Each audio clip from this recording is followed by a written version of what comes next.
What is up, guys? Welcome back to another video on the Limited. So I've owned the truck for a little over a month now, and here's just a couple thoughts, couple things that I've noticed about it. I wanted to keep you guys posted. For starters, man, I love this thing. Best purchase I've made. I'm super happy with it. I could go on and on, but long story short, it's an incredible truck and I love it overall. I was off to a rocky start with the whole hood thing, but after all that got said and done, I'm past it and it's been great. And you might notice I did put the badge back on. I couldn't help it, man. I just wanted it to look OEM, and if I got the Limited, I better be reminded all the time that it's the Limited, not just the regular Lariat or Platinum. But nonetheless, let's kind of get into it. I'll kind of go over the interior with you guys and go from there. For starters, actually, before I go on the inside, let me show you something here. So I came from a Ford Fusion, okay, a titanium, so it was like 2014, it's pretty old now. And on my Fusion, I had every single door had a sensor. So if I was approaching the door, or if I was approaching the car with my bags or what have you, I'm just so used to going to the back and dumping my stuff into the back. But in the truck, which I'm so surprised about, I don't have sensors back here. So it's gotten so frustrating, but so many times my hands are full, I'm coming to open the back, and boom, I can't open it even though my keys are in the pocket, so I have to dig into my keys and unlock the truck and then get into the back. So I don't know how much money Ford is saving with removing the 2 sensors on the back doors, but come on, Ford, at least on the Limited, give me all 4 sensors. I didn't think that, first of all, I didn't realize it until I started obviously experiencing it myself. But man, it's pretty frustrating. First world problems, but man, it's something I was so used to in my previous Fusion. I didn't expect them to cut that out. So that's something I noticed. I only have a sensor on the front. Nonetheless, let's get right into the inside and keep you guys posted. I do love the feature where I approach the truck, these power running boards jump right out. I love how in the new Ford F-150, they did extend it all the way back here. So that way, if I need to access the bed of the truck, it's just kind of, it's all the way back there. It serves as a step stool up there, so that's pretty cool. Coming on down, just a quick overview of the Limited. It's a lot of money, that's given. It's a lot of money you're paying. However, you get the best of all worlds with the Limited. You get an extremely luxury car feeling. I mean, just the seats, the leather, it's extremely plush, very nice quality. The diamond stitching, I still can't get over. It's very impressive, guys, what Ford's done here. So I love the kind of the stitching, the Limited badging there, but the leather is really nice. The door panel, you have leather all on the top here with the stitching going on. Very, very nice. On the Limited, you have this kind of it looks nice, but when you touch it, it feels cheap. There's no other better way to put that. It's like a plastic faux carbon fiber. It looks nice, but it doesn't feel so nice. But you have that trim going on versus any other kind of wood or what have you.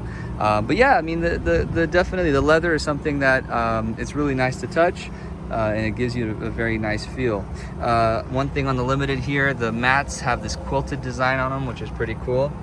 Try to make it as special as possible. You got the illuminated Limited badge there too. So hopping in, for starters, let's get into this. You got a very well put together infotainment. So the new sync system, I can't rave about it enough. You heard in my other videos. It's very, very nice. I mean, it's incredibly smooth, quick. The graphics are smooth. Everything is super nice and super accessible. Let me turn that down a little bit so the fan's not blowing into the camera. Everything's super accessible, super clear.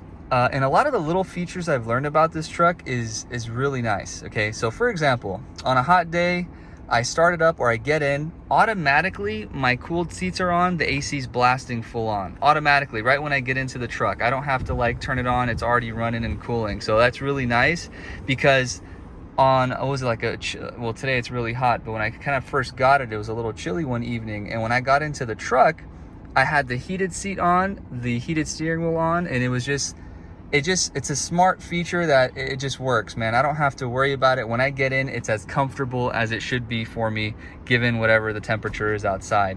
That's something that I noticed that's really nice. It just takes care of it for me. Another thing is the massage feature, and I'm comparing a lot of this to my G-Wagon, which it's not as smart, and I kind of wish it was. But this massage feature is pretty nice because it has a quick button here on the side. where if I just tap this button here, it'll automatically turn on the massage feature. It's this one button, it's on, and I can control if I want to put it on high, whatever setting I want. That's actually really nice, because again, in my G-Wagon, for instance, I have to play with so many little settings to get to that and turn it on. I find myself not even using the massage feature as much as in this car, or excuse me, in this truck. I tap it, it's on, and it's pretty damn good. I mean, Ford stepped that up too, with the, you got like butt massaging, lower back, upper back. It has a few different settings up there, but yeah, so a couple little more convenience things that I've noticed.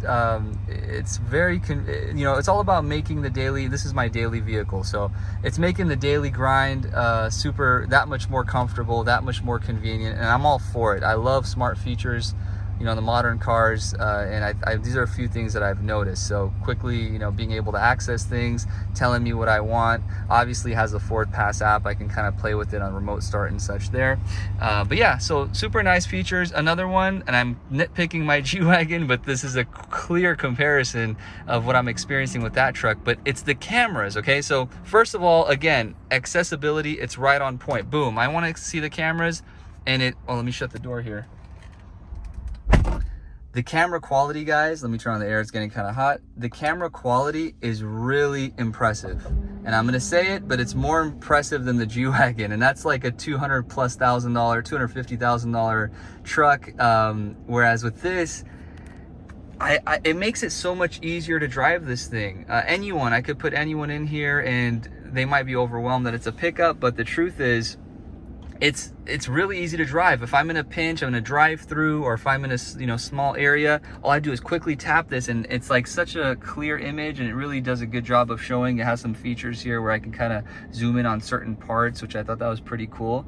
But yeah, again, it goes back to the just really the functionality, the ease of use, and how accessible everything you need is. I was very impressed. These cameras are very helpful on the day-to-day. I mean, just getting around places, it's amazing, and I love that it's right there.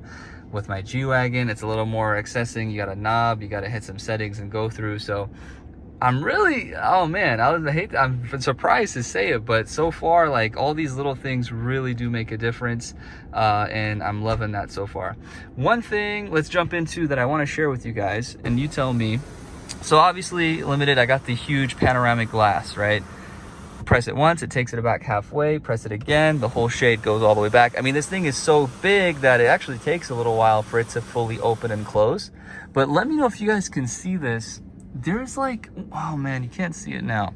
I have some kind of, it's not water, I guess it is some kind of condensation that kind of starts to come up right here. I haven't fully seen it. Oh gosh, let me see if we can zoom in, guys. Yeah, you can't see it now. I've noticed sometimes when it's a little more prominent than the other times, but you can almost hear some condensation here. I haven't felt anything fully like drip down or anything, but I see it accumulating here. I don't know if it's water, I don't know, well, it has to be water, but what I'm trying to say is I'm not sure if that's supposed to be happening or if something's wrong. So I've noticed this the other day and I'm keeping my eye on it. Right now it's kind of dry, but just earlier today, it was pretty prominent. Like, I'm seeing straight up condensation, like it looks like water. I thought it was grease at first, but it looks like it wants to start dripping down, but it's all on this rail here. So sorry you can't see it now, but it is something I wanted to share because I'm keeping my eye on it. It hasn't really gave me an issue as far as spilling down, like I said. So nonetheless, the huge shade is super nice. When on a nice day, you want to open it up, it really brings in a lot of light into the truck. You got the suede headliner, again, just the luxury theme, the limited trim. You get kind of what you pay for. I mean, it's expensive, sure, but you got the little things that make you feel like you're really in something special. So sometimes I don't realize I'm even in a pickup truck. I mean, it's genuinely like a luxury vehicle. Got the updated sound system, guys, the Bang & Olufsen Unleashed. That's what Ford offers. And I will say it's probably gonna now depend on what type of file or what type of audio I can feed the system for me to really hear. You only get to this point where if I'm just Bluetooth on YouTube or something like that, you're only going to hear so much in terms of the quality of the audio. So if I have the right audio file, or for like a USB stick that has the file on it, I'm sure you're going to hear some better quality output to really maximize the speakers. But in general, day to day, it's really nice. It sounds great. The one thing is the headrests have the Bang & Olufsen little logo. I don't know if you could see that. The Bang & Olufsen logo has a speaker grill looking thing here, but I don't hear any audio out of this. I don't know if I'm crazy, but I triple checked, quadruple checked. There's no sound coming out of this. And I initially thought this was some type of speaker or tweeter built in here, but no, I don't hear anything. I don't know if this is broken. I don't know what feature this holds. I just assumed it had something to do with the audio, but nothing that I could actually hear comes out of the headrest. So I found that interesting. Let me know if you guys know anything about that. I would love to know what the deal is with the headrest and the stereo system logo on there. So found that pretty interesting. But yeah, nonetheless, guys, the month of using it, I've put about 4,300 miles on it or so. And I'm loving every bit of it. I love the fact that with the Powerboost, it's economical when I need it to be, but it has power when I need it to be. So if I'm on the highway, the drive modes are all switched through right here, this little knob here. And check out the graphics. I mean, it's pretty damn impressive. Like the quality of the animations. It really, you know, just it's an HD. The graphics are super clean. But back to what I was saying, the ability that I have of being economical when I'm on the road and trying to be conscious, I could be light on the gas. It does great gas mileage. I'm getting, I mean, certain trips I'm averaging 25, 26 miles per gallon, which is crazy for a pickup truck. But at the same time, when I need to kind of overpass someone or something like that, this thing got power. You put it down, it has a more high-end power that I've noticed, but it definitely has power when you need it to be. So I kind of like the fact that it has a running theme of the best of all worlds with the Limited and the Powerboost mixture. So luxury vehicle times 10, all the endless amenities, all the smart features. You got the wireless charger here, which I will say I don't use it as much. It's a little wonky, but the fact that these ports, USB-C and regular USB-C, they're all fast charging. So finally the new cars have adopted that. But endless features, guys. Like, this is a car that I can take on a road trip across the country and have no problems with. And I think that says a lot. I mean, the fact that it's that comfortable, I have no concerns there. So let me go ahead and jump to the back and show you guys a little bit of the back. But hear the motor kicking on and on as the AC is running. It's a super hot day. But yeah, guys, it's I'm a tall guy, so there's endless room, endless storage. All that's really, really helpful. Jumping to the back, you got some more of that nice stitching, nice leather on the door panel, a lot more storage compartments, the nice looking grille there, and then endless room, guys. This is the Super Crew. I'm about 6'3", my seating position on the front, and I still have all this room. It's great. You got some heated seats in the back. You got a bunch of, so you got a normal outlet there, and then you have a USB-C, USB-A port, and you even have a house outlet here, which, by the way, I forgot to mention, I have a 120 outlet there on the front as well. I mean, what else does anyone need, right?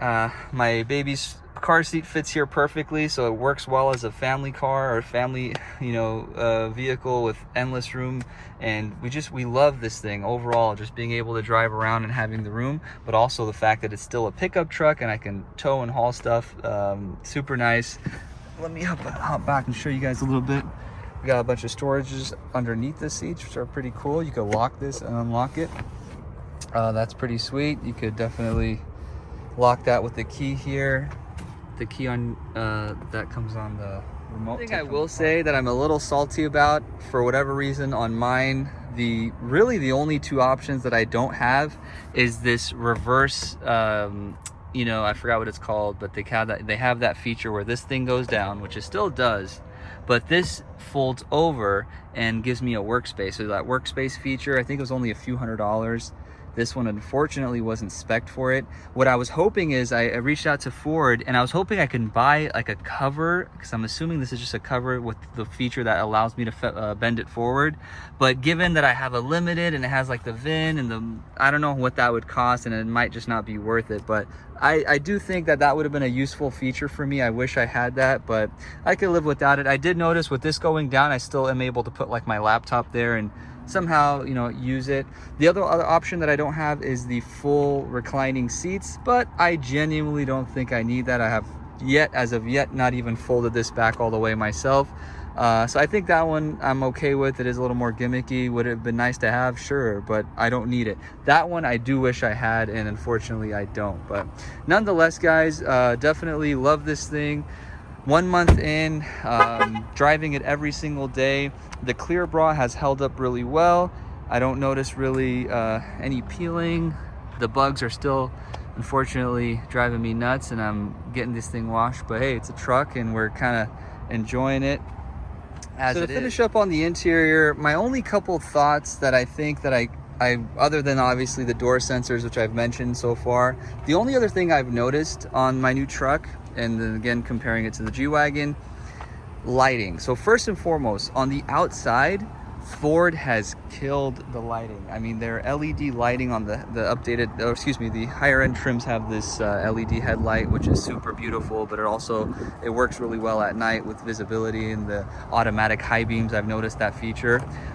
The outside is amazing. I'll try to include a clip, or I'll include a next video where when you approach it at night, this thing, it's a light show. The LEDs illuminate. It has the zone lighting feature, but the truck just lights up. It just has a nice presence. The power boards open up and everything. So at night, the exterior is really cool just on the lighting. The LED lights, they've killed it on every which end. The only thing that I think Ford could have done that wasn't such a big deal is taken the opportunity on this newest generation to just kind of add some some pizzazz with the LED lights on the inside. I've noticed that, so it has some standard ambient lighting, which is like this, I don't know if you can see it, this light baby blue. So this lights up, you have a little ambient lighting underneath the wheel wells, and then the only other light that I've really noticed is in these cup holders. It has some very standard baby blue lights. But that's it. And when I played with the settings, I can't even change those colors, and they're very just dull.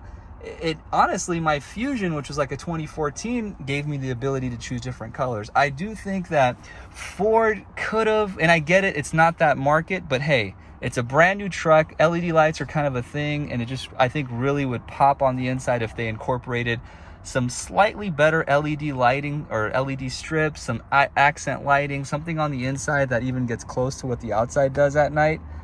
I don't think that would have costed much at all, but I do think it would have really brought this interior to that futuristic, modern feel. And you know, my Mercedes, I do say they have that department, and a lot of other departments on lock, but that's the only thing I could probably nitpick about. And I understand, again, it's a work truck and things like that, but on the Limited, when you got this super luxurious feeling, I think that's something they should have added. Who knows, maybe they will eventually.